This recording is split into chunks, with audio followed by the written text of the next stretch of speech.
پھر سر گھما کر دیکھا تو فرنٹ سیٹ کی کھلی کھڑکی پر ایک اور خواجہ سرا کھڑا تھا۔ ڈولی کی سیاہ رنگت کی نسبت اس کا رنگ ذرا صاف تھا۔ وہ دونوں ہاتھ کھڑکی کی چوکھٹ میں دیے کھڑا تھا۔ یہ کون ہو تم؟ ہٹو میری گاڑی سے۔ اسے ٹھنڈے پسینے آنے لگے تھے۔ جی میری بہن ہے پنکی، بڑا شوق تھا جی اسے آپ سے ملنے کا۔ ایک بڑی ضروری بات کرنی تھی جی ہمیں آپ سے۔ گیٹ لاسٹ نے ہاتھ بڑھا کر شیشہ اونچا کرنا چاہا مگر پنکی نے اپنا ہاتھ اندر کر دیا۔ ایک دم سے اس کی کلائی سامنے آئی تھی۔ اس کی کلائی پر ایک گلابی سرخ سا کانٹا بنا تھا جیسے جلا ہوا یا شاید برتھ مارک۔ ہٹو آئی سے گیٹ لاس۔ وہ عالم تیش میں شیشہ اوپر کرنے لگی مگر پنکی نے اس پر ایک ہاتھ رکھ دیا تھا۔ شیشہ اوپر نہیں ہو پا رہا تھا۔ باجی ایسے کرو پنکی نا، اس کا ہاتھ زخمی ہو جائے گا جی۔ ڈولی نے پیچھے سے کہتے ہوئے ہاتھ بڑھا کر اس کے کندھے پر ہاتھ رکھا تو وہ تیور کر گھمی۔ اس نے ڈولی کو دھکے دیا اور وہ لڑکھڑا کر چند قدم پیچھے ہٹا تو اس نے جلدی سے شیشہ اوپر چڑھا دیا۔ اب تم بھی ہٹو ادھر سے ورنہ میں لوگوں کو اکٹھا کروں گی۔ وہ ہاتھ بڑھا کر پنکی کی طرف والا شیشہ بند کرنے لگی لیکن وہ اڑ ہی گیا تھا۔ باجی جی میں تو تنو ڈولی کے دل کی بات بتانے آئی تھی اور تسی اس طرح کر رہے ہو۔ یہ جو ڈولی ہے نا یہ بڑا پسند کرتی ہے آپ کو مگر اقرار نہیں کرتی۔ پنکی مصنوعی انداز میں بن کر رہی تھی۔ ڈولی پیچھے شیشے بجانے لگا تھا۔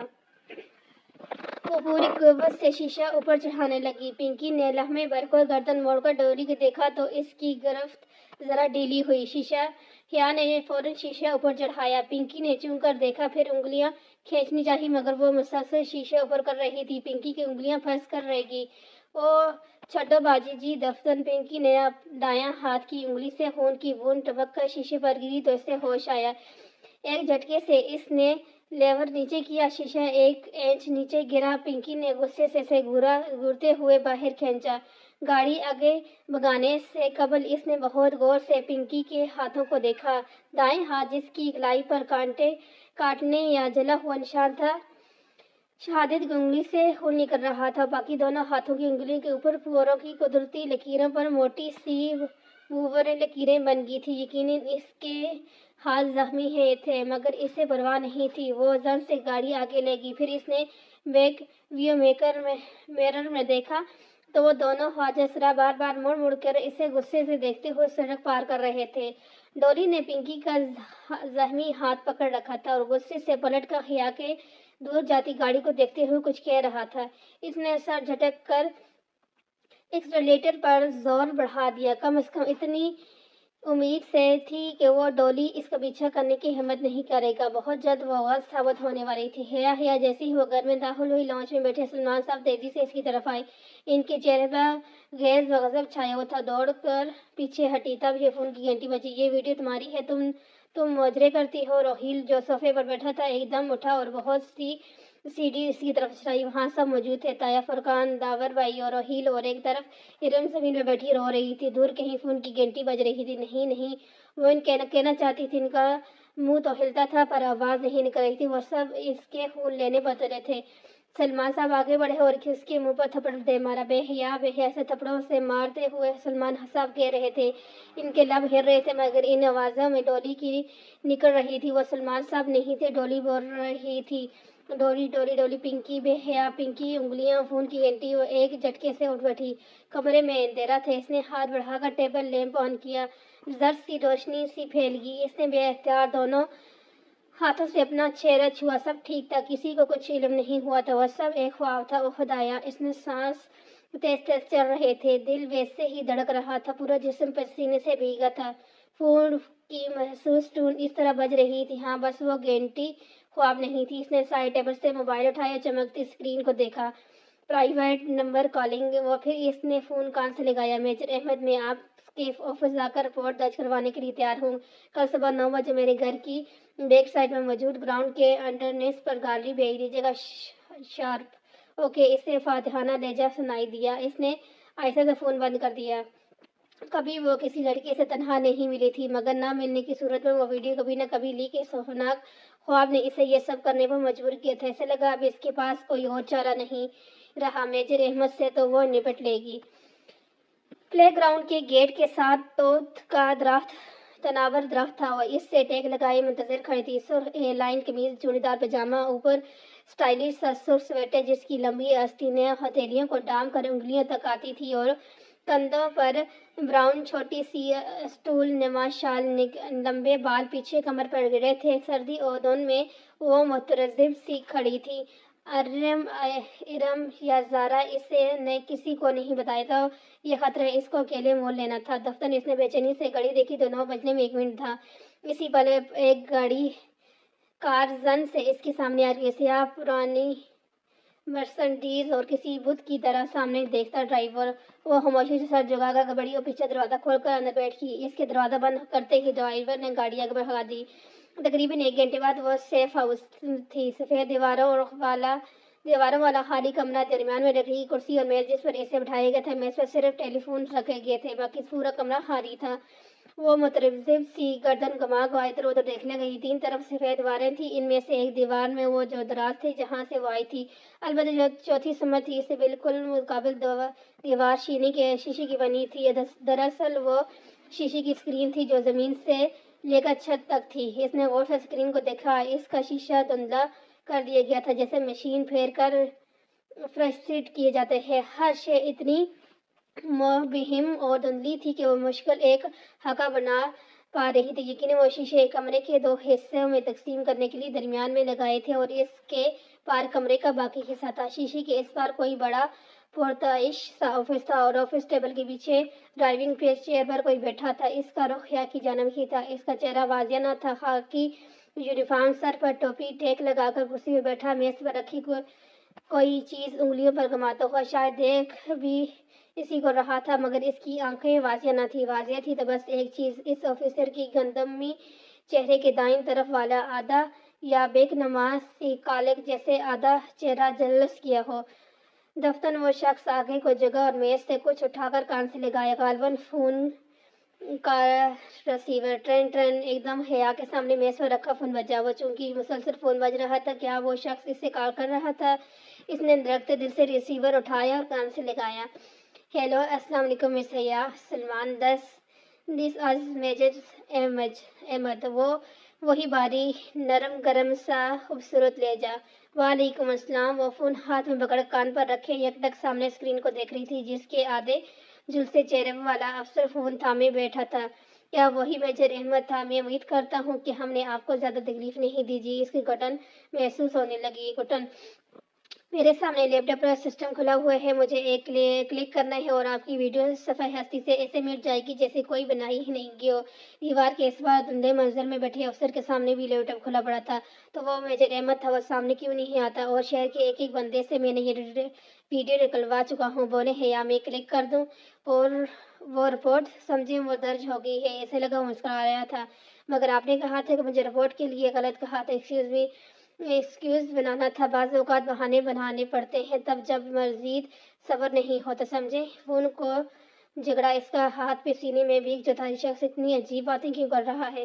آپ کلک کر دیں، میں مشکل وقت کے بھائی۔ وہ شخص جھکا، شاید بٹن دبانے، اور پھر واپس پیچھے ہو کر بیٹھ گیا۔ کر دیا۔ اوہ تھینکس یو میجر احمد۔ اس کا گلا رنگنے لگا تھا۔ ایک بات پوچھوں جی، کیا یہ ویڈیو جعلی تھی؟ نہیں تھی تو اصلی تو آپ اتنا ڈر کیوں رہی تھی؟ ظاہر ہے یہ ہماری فیملی ویڈیو تھی اور شادی پر ڈانس کی ویڈیو ہم نہیں بنواتے۔ کیوں؟ وہ پیر در پیر سوال کرا۔ کیا مطلب کیوں؟ شادی کی ویڈیو سرکولیٹ ہو جاتی ہیں ہر جگہ، کیا اچھا لگتا ہے ہمارے ڈانس کی ویڈیو پرائے لوگ دیکھیں؟ مگر پرائے لوگوں لائیو تو دیکھ سکتے ہیں۔ غالباً اس ویڈیو میں مجھے ویٹرز، مووی میکر اور ڈی جی کے نظر آ رہے ہیں، وہ بھی تو پرائے مرد ہیں نا۔ میں سمجھا نہیں پایا تھا کہ اگر آپ اس طرح رقص کرنے کو صحیح سمجھتی ہیں تو ویڈیو کے باہر نکلنے پر پریشان کیوں تھی؟ میں آپ کے سامنے جوادے نہیں ہوں۔ اور درشی سے بولی۔ ٹھیک کہا آپ نے۔ خیر ایک اور بات پوچھے اب کہ اس کی آواز عجیب در آئی تھی۔ کبھی کوئی آپ کے لیے جنت کے پتے توڑ کر لایا ہے؟ ہم دنیا والوں نے جنت کہاں دیکھی ہے میجر احمد؟ اس کے چہرے پر تلخی رقم تھی۔ تبھی تو ہم دنیا والے جانتے ہی نہیں کہ جنت کے پتے کیسے دکھتے ہیں۔ کبھی کوئی آپ کو لا کر دے تو انہیں تھام لیجیے گا، وہ آپ کو رسوا نہیں ہونے دیں گے۔ اس کے چہرے کی تلخی سکونت میں ڈلتی چلی گئی۔ کون تھا اس پار؟ آپ سن رہی ہیں؟ ہوں جی وہ چونکہ اسمبلی میں چلتی ہوں اور ریسیور کان سے ہٹانے ہی لگی تھی کہ اٹھا، ایک منٹ، ایک آخری سوال کرنا ہے مجھے۔ وہ اٹھتے اٹھتے واپس بیٹھ گئی۔ جی پوچھیے، آپ مجھ سے شادی کریں گی؟ اس روز اسے زور کا دھچکا لگا اور گینگ سی پھٹی پھٹی نگاہوں سے دلی دیوار کو دیکھنے لگی. بتائیں مس حیا. اس کے لب بیچ گئے. حیرت اور شاکر غصہ غالب آ گیا. مس حیا نہیں مسز حیا. ایک ایک بار لفظ سے چبا چبا کر بولتی وہ پرس تھام کر اٹھی. فون کا ریسیور ابھی تک پکڑ رکھا تھا. کیا مطلب؟ وہ واضح چونکا تھا. افسوس کہ میرے بارے میں اتنی معلومات رکھنے کے باوجود آپ میرے بچپن میں ہونے والے نکاح سے بے خبر ہیں. وہ نکاح جو میرے کزن جہاں سکندر سے میرے بچپن میں ہی بڑھا دیا گیا تھا. میں شادی شدہ ہوں. میرا شوہر ترکی میں رہتا ہے. اوہ تو آپ کی وہ رشتہ دار فیملی جو کبھی پاکستان آئی نہیں. جانتا ہوں آپ کی پھوپھو کا خاندان جو ذلت اور شرمندگی مارے اب شاید کبھی ادھر کا رخ نہیں کرے گا. آخر کارنامہ بھی تو بہت شرمناک انجام دیا تھا نا. ان کا انتظار کر رہی ہیں آپ. ارے بچپن کا نکاح تو کورٹ کی ایک ہی پیشی پر ختم ہو جاتا ہے. Shut up. Just shut up major Ahmed. وہ چلائی. آپ کی ہمت بھی کیسے ہوئی یہ بات کرنے کی؟ اڑے بھاڑ میں جائیں آپ اور آپ کی وہ ویڈیو. آپ بھلے اسے ٹی وی پر چلوا دیں. مجھے پرواہ نہیں. میرا ایک کام کرنے کی اتنی بڑی قیمت وصول کرنا چاہتے ہیں ہم. ریحان جہاں سکندر تو وہ میرا شوہر ہے. مجھے بہت محبت ہے اس سے. اس کے علاوہ میری زندگی میں کوئی نہیں سکتا. سمجھے آپ. ریسیور واپس ٹچکنے سے قبل اس نے سگواریت بڑا کہہ سنا تھا. پھر ٹچک اور دروازے کی طرف بڑھی. اسی لمحے دروازہ کھل کر ایک سپاہی اندر آیا جو اسے اندر بٹھا کر گیا تھا. اسے فوراً شاہ کر دیا گیا تھا. ملاقات ختم ہو چکی ہے. حیا کے لیے بے حد تلخ ثابت ہو گئی تھی.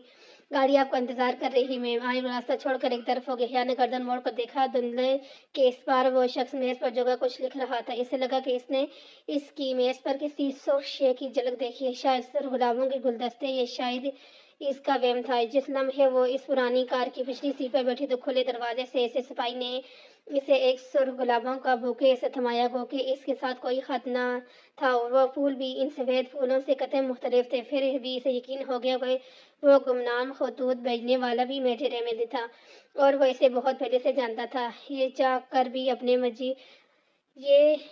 کر اپنے میجر احمد کے منہ پر دے مارو. اس نے بوکے سپاہی کے بازو میں پھینکا اور دروازہ کھٹک سے بند کر دیا. گاڑی زن سے آگے بڑھ گئی. حیا شام میں ارم بھاگتی ہوئی. خوشی اس کے انگ انگ سے پھوٹ رہی تھی. وہ ویڈیو اس ویب سائٹ سے ریموو ہو چکی ہے. اس نے فرط جذبات سے تقریباً بیک گراؤنڈ سے ٹیک لگا کر بیٹھی حیا کو چھوڑ ہی دیا. مگر کیسے ہوا یہ سب؟ اس ویب سائٹ والوں کو خوف خدا آ گیا ہوگا. مجھے کیا پتا. وہ لاپرواہ سی انجان بن گئی ہوں شاید. مگر اچھا ہی ہوا. اور ہاں تمہاری ترکی کی فلائٹ کب ہے پتا نہیں. پہلے پاسپورٹ تو ملے پھر ہی ویزا ملے گا. اس کو ارم کی موجودگی سے کوفت ہونے لگی تھی. کچھ اس کے تاثرات سے واضح ہو رہا تھا. اس لیے ارم جلد ہی اٹھ کر چلے گی اور پھر سے سوچوں میں گم ہو گئی. میجر احمد. اس کا آدھا جلسہ چہرہ سامنے نہ آنا. پردے کے پیچھے سے بات کرنا اور اس کی وہ عجیب فلسفانہ باتیں. جنت کا تذکرہ باز پرس کرنا اور پھر مجھ سے شادی کا سوال. اوہ میرے خدایا کیسا عجیب آدمی تھا وہ. اور اس کی ایک بات جس کے بارے میں وہ اس وقت شدت طیش میں ہونے کے باعث سوال نہیں کر سکتی تھی. آپ کی پھوپھو کا خاندان جو ذلت اور شرمندگی کے مارے آپ شاید ادھر کا رخ کبھی نہ کرے. آخر کارنامہ بھی تو بہت شرمناک انجام دیا ہے. کیوں کہی تھی اس نے یہ بات؟ کیسی ذلت و شرمندگی؟ کیسا شرمناک کارنامہ؟ پھوپھو کا خاندان تو وقتاً پلٹ کر نہیں آیا تھا تو کیا اس کی وجہ ان کے اپنے ملک اور خاندان سے بیزاری نہیں تھی جیسے کہ وہ قیاس کرتی تھی بلکہ کوئی اور تھی. کوئی ذلت امیز کام انہوں نے سر انجام دیا تھا. اور انہوں نے کس نے؟ پھوپھو نے؟ ان کے شوہر یا جہاں سکندر نے؟ کیا گڑتی تھی کیا بلا؟ مگر میجر احمد سے وہ استفاد نہیں کر سکتی تھی. نہ ہی اس کا دوبارہ فون آیا تھا. پھر اور وہ خطوط وہ گلدستے وہ بھی اسی نے بھیجے تھے. اس کی سپانچی جانے کا علم ہوا. یقیناً وہ اس کی کال ٹیپ کر رہا تھا جب زارا نے اس کو بتایا تھا اور وہ اس وقت یقیناً اس کے گھر کے باہر ہی ہوگا. مگر گلدستہ تو کچن کی ٹیبل پر رکھا تھا تو کیا وہ ان کے گھر بھی داخل ہو سکتا تھا؟ اور اس کے کمرے میں بھی؟ خوف کی لہر اسے اپنے حصارے میں لے لیا. وہ اٹھ کر دروازے بند کرنے ہی لگی تھی کہ فاطمہ بیگم دروازہ کھول کر اندر آئی. حیا تمہارے ابا تمہیں بلا رہے ہیں. اوکے آ رہی ہوں. اس نے تکیے پر رکھا دوپٹہ اٹھا کر گلے میں ڈالا. سلیپر پہنے اور باہر آئی. ابا. اس نے انگلی کی پشت سے کمرے کا دروازہ کھٹکھٹایا. آ جاؤ حیا. اس نے دروازہ کھولا. سامنے بیڈ پر سلمان صاحب بیٹھے تھے سوچوں میں گم. مفترق ان کے منتظر. ساتھ ایک طرف صوفے پر فاطمہ بیگم موجود تھی. ان کی خوبصورت آنکھیں سوگوار تھیں. ادب و وقار سراپا افسردگی چھائی ہوئی تھی. آپ نے بلایا تھا ابا؟ ہاں آؤ بیٹھو. میں نے ایک فیصلہ کیا ہے. اس نے گردن اٹھائی. وہ بہت سنجیدگی